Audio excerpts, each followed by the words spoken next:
I want you to picture a specific moment in time. It's 2013. Okay. You're watching TV, and there's a guy standing on the American Idol stage. The lights are bright, the crowd is cheering, and he's doing that classic hometown hero interview. Right, the wholesome edit. Exactly. He's got this incredibly wholesome vibe, and he looks right into the camera and talks about two things: his absolute love for the Lord and how much he adores his wife. It's the perfect image, really. The devoted husband, the man of faith. It's a narrative we are culturally conditioned to just implicitly trust. It is. It's a mask that fits perfectly. Yeah. But today, for this deep dive, I want you to take that image, that smiling, singing guy, and just smash it into a million pieces. Because the reality is so much darker. So much darker. Because today we are looking at a story where that same man is no longer holding a microphone. He's holding a phone screaming into a 911 receiver, reporting the brutal murder of that very same wife. And the police aren't asking for his autograph. They're charging him with the crime. Yeah. This is the shocking case of Caleb Flynn and the murder of Ashley Flynn. And honestly, as we dug into the reporting on this, we're looking at recent coverage from Fox News court documents, audio from the 911 call, statements from the family. It's not just a tragedy. No, it's a psychological puzzle. We're looking at extreme cognitive dissonance here. You have Caleb Flynn, a former worship leader, a corporate vice president, who went from being the face of family values to the prime suspect in what police are calling a staged home invasion. Right. And our mission today isn't just to recount a crime scene. We really need to unpack that jarring disconnect. How a person maintains such a polished public persona while, according to police, orchestrating a violent reality behind closed doors. And specifically, we have to look at how that mask slipped in the span of a single 4-minute phone call. So let's set the scene for everyone. It's Tip City, Ohio, Monday morning, February 16th, 2026. A quiet suburban start to the week. Exactly. People are getting coffee, getting kids ready for school, and then a call comes into dispatch. And this call is really the linchpin of the entire investigation, because usually 911 calls are chaotic, they're messy, they're hard to follow. But Caleb Flynn's call had a very specific structure to it. He starts off with panic, right? I mean, he's screaming. He tells the dispatcher, quote, "Oh my God, somebody broke into my home and shot my wife." Notice the immediate framing there. Somebody. Yeah. Before he even asks for medical help, he is establishing a narrative. This was an intruder. This was an external threat. But here is where it gets weird. And I mean really weird. Almost immediately after saying somebody broke in, he gives a description of Ashley's condition.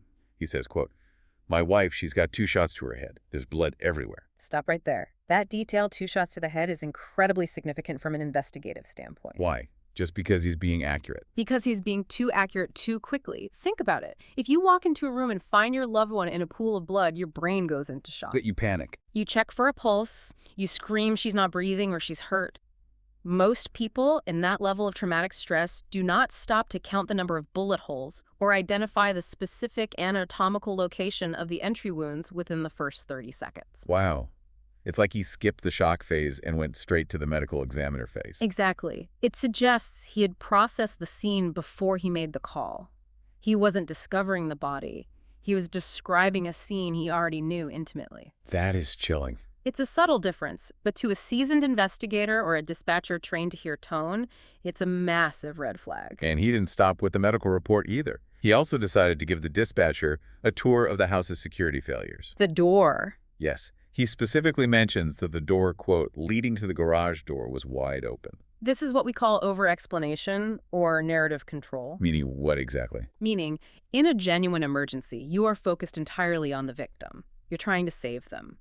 In a staged event, the perpetrator is focused on the story. By pointing out the open door, Caleb is essentially taking the dispatcher by the hand and saying, "Look over there." That's how the phantom killer got in. It feels like he's trying to plant the seed of the home invasion before the police even pull into the driveway. He absolutely is. He's trying to direct the movie while he's starring in it.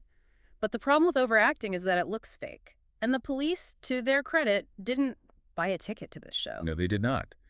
The investigation concluded that the scene was, in their words, staged to look like a break-in. And they used a phrase in the report that really stuck with me. They said these efforts initially, quote, led astray the officers. Led astray. That's polite police speak, for he sent us on a wild goose chase, and we really have to talk about the community impact of that. Right, because when you report a home invasion murder in a quiet town like Tip City, you don't just get a patrol car. You get the cavalry. They had drones in the air. They had K-9 units sniffing through people's backyards. Imagine being a neighbor in that scenario. You see SWAT teams, dogs, drones. You're thinking there's an armed maniac running loose in your subdivision. You're locking your doors. You're terrified for your kids. And all the while, the actual threat wasn't running through the woods, it was standing in the living room. Because the police report confirmed a terrifying reality. The only people inside that home during the incident were Caleb Ashley and their 2 children. That detail, the kids being there. It completely changes the temperature of this whole thing from a tragedy to just a horror movie. It really does. It means that while this alleged staging was happening, while the gun was being fired, while the door was being propped open, the children were in the house. It's sickening. Now I want to pivot back to who Caleb actually is.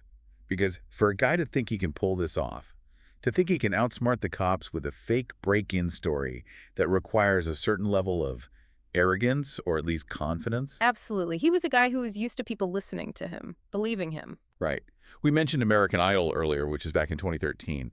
And honestly, that's just the tip of the iceberg. That was his introduction to the public, but his entire career was built on trust. He was a leader in his community. I actually went back and watched that hometown interview from the show. It's haunting to watch now. He looks so earnest. He says, quote, "I absolutely love the Lord. I love my wife more than anything. She is very, very pretty. I love her." He sold himself as the ultimate normal guy who just happened to have a great voice. And that reputation followed him everywhere.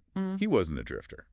From 2015 to 2021, he was the worship director at Free Chapel Church in Spartanburg, South Carolina. And being a worship director isn't just about singing songs on Sunday mornings. You are a spiritual guide. You are someone the congregation looks up to for moral direction. You're counseling people. You're leading by example. Precisely. You are in a position of significant moral authority. And even after he had a brief stint at Equus Financial and left ministry, he carried that leader persona right into the corporate world. Yeah, at the time of the murder, he was the vice president of sales at Richard D. Smith & Sons, which is a successful, family-owned commercial interior supplier. So he's an executive, he's a former church leader, he's a father. And highly regarded by all accounts. There is a recommendation on his LinkedIn page, which bizarrely is still active, by the way, that describes him as a, quote, very talented and passionate worship leader with a bright future. A bright future. And now he's sitting in a jail jumpsuit. In the Miami County Jail. And here is the other thing that makes his public mask so effective. His criminal record was completely clean. Spotless. Before that Monday in February 2026, Caleb Flynn was a ghost in the criminal justice system. A few speeding tickets, maybe a traffic infraction. Nothing violent, nothing that would tip anyone off. See, that's what scares me the most. If a guy has a rap sheet a mile long, you could look back and say, okay, the signs were there. We should have seen this coming. But when it's the VP of sales with the perfect church resume, it makes you wonder what else you're missing in the people around you. It's that Dr. Jekyll and Mr. Hyde dynamic. We assume criminal behavior looks a certain way. We assume it comes with a warning label. But often, especially in domestic cases, the violence is hidden behind a very polished veneer of respectability. We've talked a lot about Caleb, but we absolutely cannot tell this story without talking about Ashley. She isn't just a footnote or a prop in his drama. No, she was a real force in that community. She was a mother, a teacher, and a volleyball coach within the Tip City school system. And in a town like that, a coach is a big deal. You're mentoring kids, you're dealing with parents, you are a pillar of the community. Her family released a statement that was just beautiful and heartbreaking at the same time. They described her as bringing, quote, endless light to our world. They also emphasized her deep faith. It seems both she and Caleb shared that public commitment to religion, which just makes the betrayal even deeper. Our hearts are shattered, is what they said. But there was something else in the family statement that really caught my eye.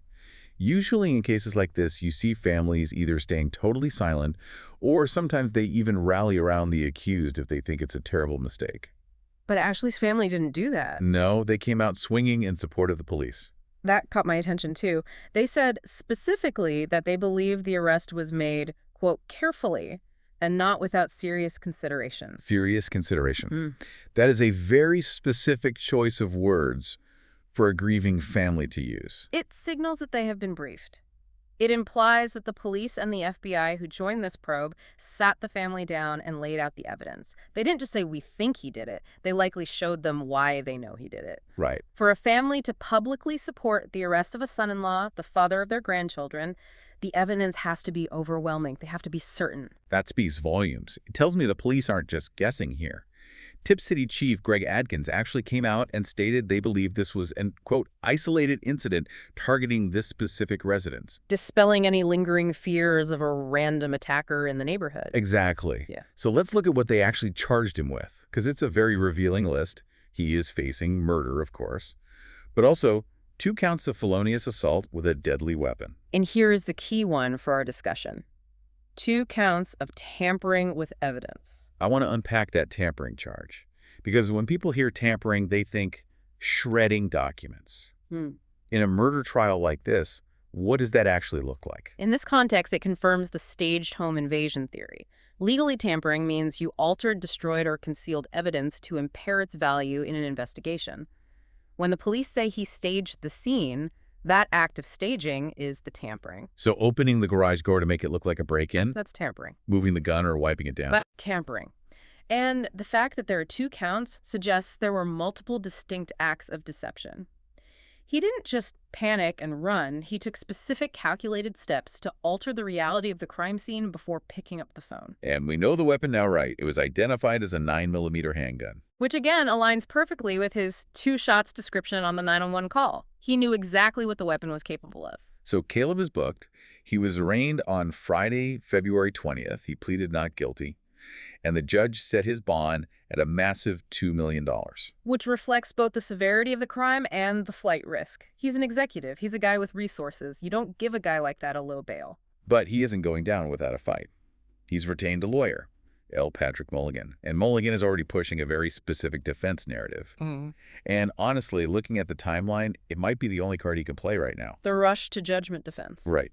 Mulligan released a public statement saying, quote, "When the government runs out of leads or can't develop leads and looks at a surviving spouse, the chance of a wrongful conviction increases." He is attacking the speed of the arrest. Think about the timeline.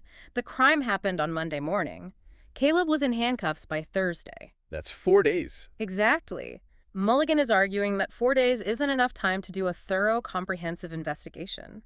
He's implying the police were under public pressure, couldn't find the real intruder, and just grabbed the husband because it was the easy way out to calm the community down. Is that a valid point, though? I mean, 4 days is really fast for a murder investigation to wrap up an arrest. It is fast, but in 2026, it's not unprecedented. We aren't living in the days of dusty file cabinets and waiting weeks for lab results. We have digital forensics, we have rapid gunshot residue testing, we have ballistics that can be matched in a matter of hours. So if they found the gun hidden in the house? Or if they found incriminating texts on his phone, or if the supposed intruder didn't leave a single footprint in the morning snow. 4 days is plenty of time to build probable cause if the evidence is loud enough. And again, tying it back to Ashley's family, their statement supporting the arrest suggests the evidence is loud. They aren't buying the rush to judgment theory at all. No, they seem entirely convinced by the police timeline, but this will absolutely be the main battleground at the preliminary hearing, which is scheduled for February 26th. The defense will say it was too fast and sloppy. And the prosecution will say the evidence was just that clear and undeniable. It's going to be intense to watch that play out in court. Yeah. But stepping back from the legal strategy for a second, I just keep thinking about the why. The motive. Not even the motive necessarily, but the psychology of this staging itself. Yeah. Why do people think they can get away with a fake burglary? It seems to almost always fail. It's a phenomenon criminologists study quite a bit, the staged burglary. It usually stems from a desire to maintain social status. The perpetrator doesn't just want the spouse out of the picture, they want to remain the victim in the eyes of their community. Right. They want the sympathy casseroles from the neighbors, not the prison sentence. Exactly. Caleb didn't flee the country. He stayed. He called 911. He tried to play the role of the grieving, traumatized husband because he wanted to keep his life as the respected VP and the former worship leader. He thought he could write a script that the police would just blindly follow. But he was a bad writer. He gave away the plot in the first act with that 911 call. He did, and that's the catch with staging. Real crime scenes are chaotic and messy. Staged crime scenes are often too perfect, or they contain bizarre details like pointing out the open door immediately that just feel artificial to trained eyes. It's the uncanny valley of crime.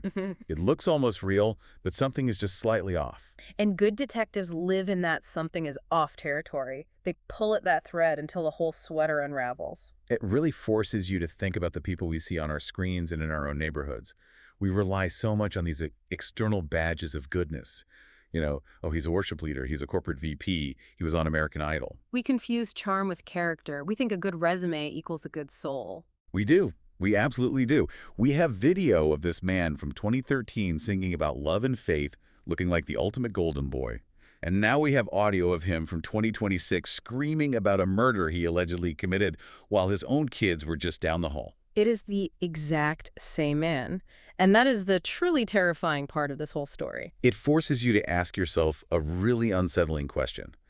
How much can we ever really know about the people we see on our screens, or even the neighbors living right next door?